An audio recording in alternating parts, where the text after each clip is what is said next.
Well, the play's very clever because it seems to be a remarkably sort of recognisable, familiar conversation that starts off about whether or not to have a baby, but spreads into all kind of different corners of a relationship, that are kind of the private corners of a relationship, how we try to reconcile differences, and when we behave well, when we behave badly, and the mistakes we make. I mean, obviously doing the play was a no-brainer. I mean, did it take you long to think about it?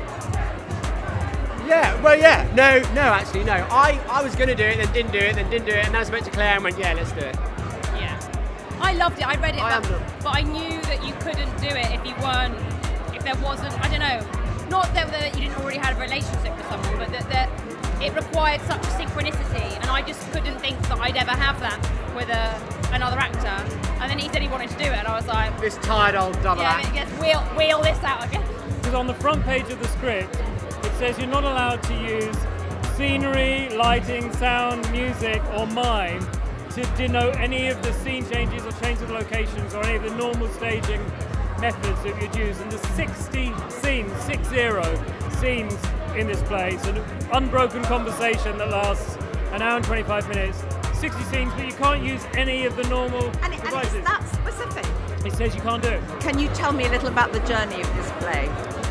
Yeah, it was first, I wrote it about 11 years ago, I think, hoping that it would, if I was lucky, it would go on at a pub theatre somewhere on a Sunday evening after the main show with some actors, and for a long time I couldn't get that to happen. No one was interested in that, in the play, so... Seriously, nobody was interested in it? Yeah, so I'd quit writing really, and I'd got a full-time teaching job, and this theatre plays a big part in why it went on in the end, because we did an exchange programme when really early on. I was one of the New Voices company, which is young writers and actors and directors and producers, and we were partnered up with sort of American New York counterparts, and we did this exchange programme. And an actress I met on the exchange there, they all had to do a sort of monologue workshop, and she asked all the writers, all the UK writers, if they had anything. And she read Lungs and gave it to a director friend of hers, who gave it to a theatre in Washington, who ended up doing the first production of it. And then wonderful Payne's Plough, did it with Richard Wilson directing it in the first production in Sheffield Crucible, and and now a decade now look, later, you've got Claire Foy and Matt Smith. Yeah. But you do have an extraordinary camaraderie, which must be born of having worked together so much. Yeah, it's good, and also I have to say this, I just think you're the most brilliant actress, and that's why. It's true. You're you are. the most brilliant actor. And every night I watch her, and she's surprising and fierce, and sort of like, there's something so unique about Claire, which I feel very privileged to be alongside her. Stop it. Well, you are absolutely wonderful, but I have to say that you are luminous.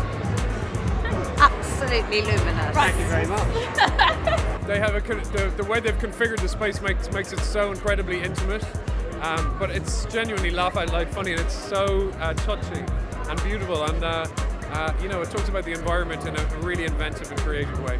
What I loved about it, and I felt was very guilty feminist, was their constant struggle between wanting to be a good person and carbon offset everything they did and try really hard to buy locally, and this vaster question around, should you bring a life into the world?